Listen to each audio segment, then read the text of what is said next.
Film की शुरुआत होती है एक टनल और एक रूम को दिखाते हुए, जहाँ पर एक व्यक्ति के दो रूप बहुत तेज चिल्लाते हैं कि वो एक ड्रीम में है, और फिर वही सेम व्यक्ति उस टनल के अंदर खींचा हुआ चला जाता है। देन हमारी मुलाकात होती है हांदे नाम की एक लड़की से, जो कि बीच के किनारे कुछ लाइंस कहती है। Till my soul is formed to stone, my mask is clean from dirt. The biggest loneliness surround the earth. Become prettier with your judgment. Dead one give life to your section. Tell me who you are. और बस तभी ocean से एक black spirit आती हुई दिखती है, जिससे कैमरा ब्लर हो जाता है। इन लाइंस का मतलब हम एंड में समझेंगे, ताकि तब तक आपको फिल्म का कॉन्सेप्ट समझ आ जाए। As the explanation will go further. अब हम सीमा नाम की एक लड़की को देखते हैं, जो कि एक तारिक नाम की लड़की को कॉल कर रही थी, जो कि उसका कॉल पिकअप नहीं करता। और तारिक कोई और नहीं बल्कि वही है जिसको मूवी के बिल्कुल शुरुआत में दिखाया गया था, जो कि डर से काफी तेज चिल्लाया था। अब हांदे उससे बात करती है और तारिक के बारे में पूछती है, ऐसे सब बहुत अच्छे दोस्त थे। बात करें सीमा की, तो तारिक ने उसको प्रपोज किया था, जिसके चलते सीमा ने उसको मना कर दिया था। और तारिक इस बात से थोड़ा दुखी था, और उसने एक नए घर में शिफ्ट किया था, जहाँ पर वो नई पीसी और इंटरनेट पर काम कर रहा था। यहाँ पर इनका एक और दोस्त जैम भी आता है, जो कि सीमा को ये बताता है कि तारिक इस बात से दुखी हो सकता है कि उसने उसको मना किया था, या फिर वो बस पीसी में काम करने में बिजी होगा। बट तभी हांदे सीमा को ये कहती है कि वो उसके घर जाएगी और उससे बात करेगी कि व्हाट्स गोइंग ऑन। अब हांदे सीधा तारिक के घर जाती है और एक चाबी वाले से उसका घर खुलवाती है, जहाँ पर किसी बुरी शक्ति के होने का एहसास हम ऑडियंस को होता है, ऐस कोई ना कोई उसको चुप्पे से देख रहा था। हांदे वहाँ पर नोटिस करती है कि तारिक ने अपने घर की विंडोज और वॉल्स को न्यूज़पेपर कटिंग्स और ब्लैक टेप से भर रखा था। अब अचानक से ही वहाँ पर तारिक आता है और हांदे से बात करता है। हांदे उसको ये बताती है कि सब लोग उसकी काफी चिंता कर रहे हैं, जिस पर वो बताता है कि वो इंटरनेट पर काम करने में बिजी था। खैर, अब तारिक ने हांदे से कैमरा उधार काम करने के लिए लिया था, तो हांदे उससे कैमरा वापस मांगती है, और बस तारिक उसको कैमरा की लोकेशन बताकर एक बड़ा सा नाइफ छुपाकर ऊपर वाले फ्लोर पर ले जाता है। हांदे उसके पीछे पीछे जाती है और तारिक जोर जोर से चिल्लाते हुए खुद को ही उस नाइफ से मार लेता है। चिल्लाते वक्त वो बस एक ही बात कहता है कि वो ड्रीम में है and he has to wake up. इस खौफनाक नजारे को देखकर हांदे बहुत ही ज्यादा सहम जाती है, और तब जाकर हमारी मुलाकात एक नए कैरेक्टर से होती है, जिनका नाम था सुलेमान, जो कि एक पुलिस ऑफिसर थे। उनकी खुद की लाइफ खराब थी है, तो उसकी वाइफ ने उसको चीट करते हुए देख लिया था, और बस फिर उसने बाथटब में सुसाइड कर लिया था, जिसके चलते वो काफी दुखी रहता था। एनीवेज, अब सुलेमान इस चीज की तहकीकात करता है और हांदे का बयान लेता है कि ये सब कैसे हुआ। हांदे को तारिक के बारे में भयानक ड्रीम्स आते हैं, जो कि वही सेम ड्रीम है जहाँ पर तारिक के दो रूप हमको शुरुआत में दिखाए गए थे। खैर, अब सेमा, जैम और हांदे काफी दुखी थे। सेमा इस चीज का जिम्मेदार खुद को ठहराने लगी थी कि अगर वो उसको हाँ कर देती तो शायद से ऐसा कुछ नहीं होता, लेकिन बात इससे कहीं ज्यादा गहरी थी, क्योंकि जो कैमरा हांदे अपने साथ लेकर गई थी, उसके अंदर एक कैसेट थी, जिसमें उस घर के अंदर हम किसी न किसी शैतानी ताकत को देख सकते थे, एंड क्लियरली तारिक को किसी इविल स्पिरिट ने ही मारा था। अगले दिन जैम उन दोनों को ही अपने काम करने की जगह पर एक ईमेल दिखाता है, जो कि तारिक की तरफ से था, और उसके अंदर एक 388@0 लिखा हुआ था। ईमेल के अंदर एक टनल की फोटोग्राफ थी, जिसके अंदर तारिक बीच में खड़ा हुआ है, और उसके पीछे 6 लोग या फिर डीमंस थे, जिनका चेहरा क्लियर नहीं था।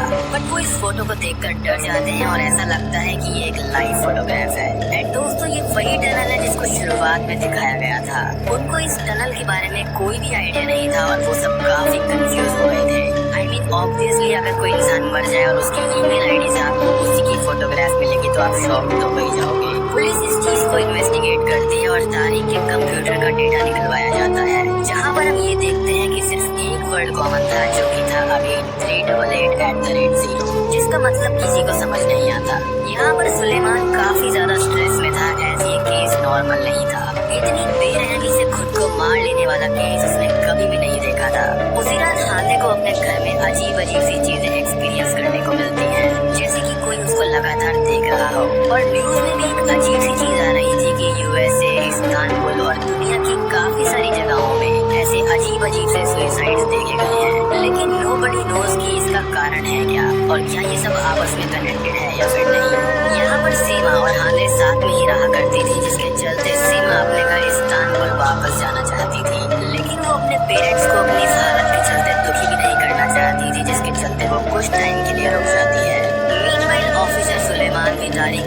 आता है जहाँ पर उसको मरने वाली जगह पर एक शैडो वॉल पर बनी हुई दिखती है जिसके हाथ में एक चाकू था, जहाँ पर उसको किसी के होने का भी एहसास होता है।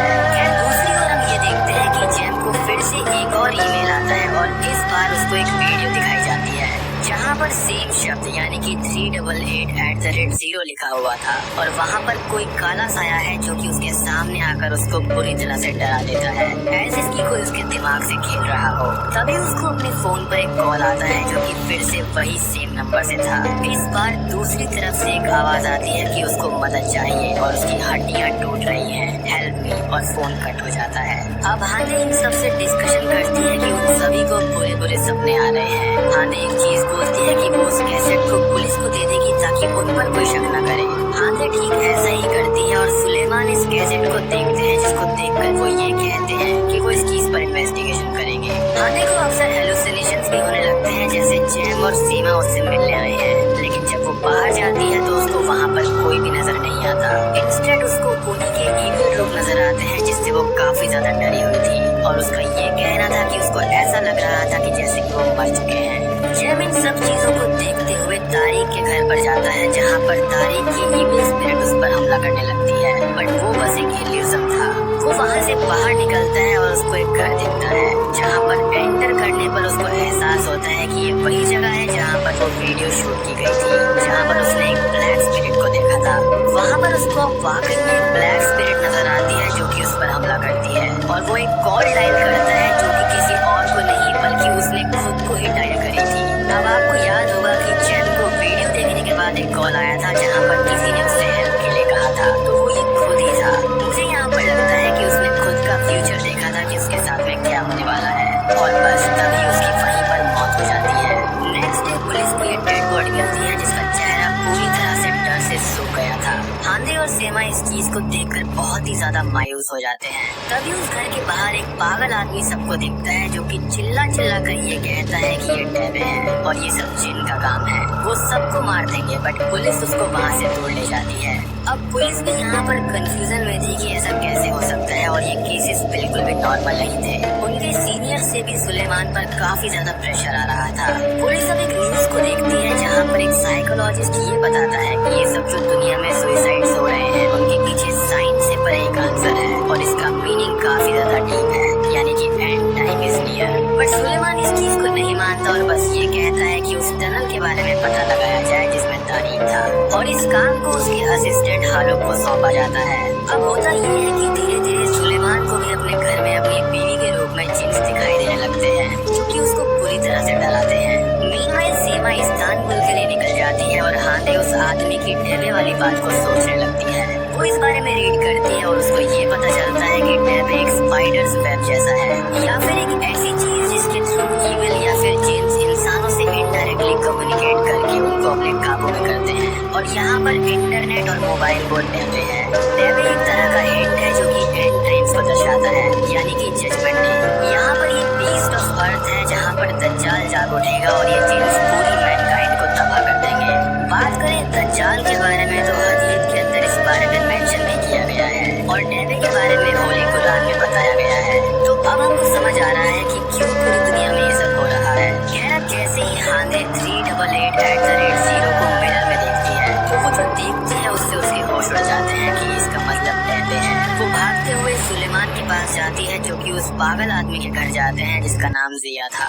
वो उनको ये बताता है कि उसकी बीवी एक जिन्नी है और उसी ने उसको ये बताया है कि डेबे नजदीक है, पूरी मैनकाइंड तबाह होने वाली है। उसका ये भी कहना था कि जिन्स इंसानों को डुप्लीकेट कर सकते हैं, मीनिंग उनके वर्स्ट फियर से उनको रूबरू करवा सकते हैं, जिससे होता ये है कि इंसान खत्म हो जाते हैं और वो उनका रूप ले लेते हैं और वो एक ऐसी दुनिया से हमको देखते हैं जहाँ से हम उनको नहीं देख सकते, यानी कि मिरर वर्ल्ड से। और वो कुछ और डिटेल्स देने ही वाला था कि तभी ईविल जिन आकर उसको और उसकी बीवी को मार देते हैं। स्टिल यहाँ पर सुलेमान इस बात पर यकीन नहीं करता। आई मीन कम ऑन, एक इंसान आपकी आंखों के सामने सीजर से मर गया और आप अभी भी यकीन नहीं कर रहे।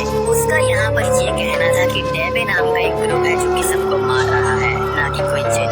हमने यहाँ पर जिया के कमर पर एक ब्लैक क्रॉस का मार्क देखा था और सेम मार्क तारिक ने अपने घर की वॉल्स पर टेप से बनाए हुए थे, जिसका मतलब शायद से ये हो सकता है कि वो जिन्स के साथ है ताकि उनको कोई हार्म न किया जाए, या फिर ये जस्ट एक प्रोटेक्शन साइन है जिन्स और दज्जाल से, जो कि ऑब्वियसली काम नहीं कर रहा था। खैर अब सुलेमान अपने घर की तरफ चला जाता है और हांदे शॉप पर, जहाँ पर वो काम करती थी।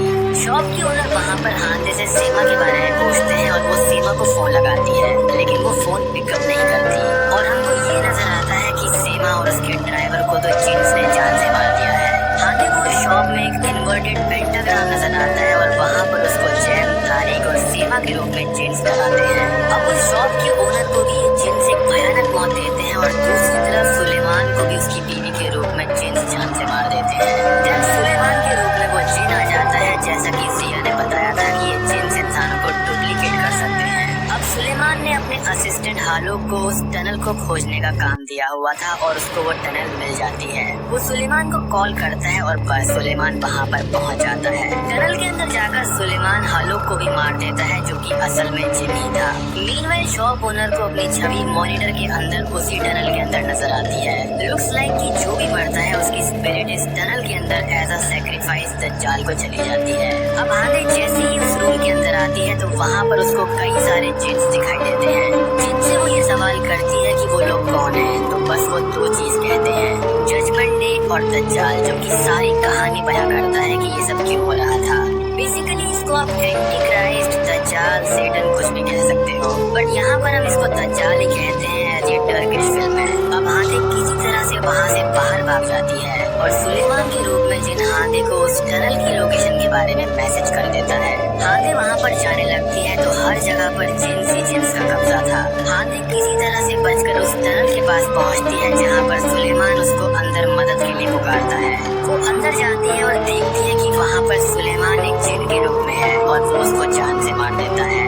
अब हांदे की स्पिरिट उसी टनल में कैद हो जाती है और वो खुद का जिन वाला रूप देखती है, जिससे उसको ये पता चलता है कि वो मर चुकी है। अब हम उस टनल के अंदर 7 जिन्स को देखते हैं, जो कि मेरे हिसाब से 7 प्रिंस ऑफ हेल को दर्शाते हैं। वहाँ पर तारिक सबसे आगे खड़ा हुआ था और उसके पीछे थे सुलेमान, जैम, सीमा, हांदे, हालो और शॉप ओनर, जिनका फेस डिमोनिक हो जाता है और ये बिल्कुल वही फोटोग्राफ बन जाती है जिसको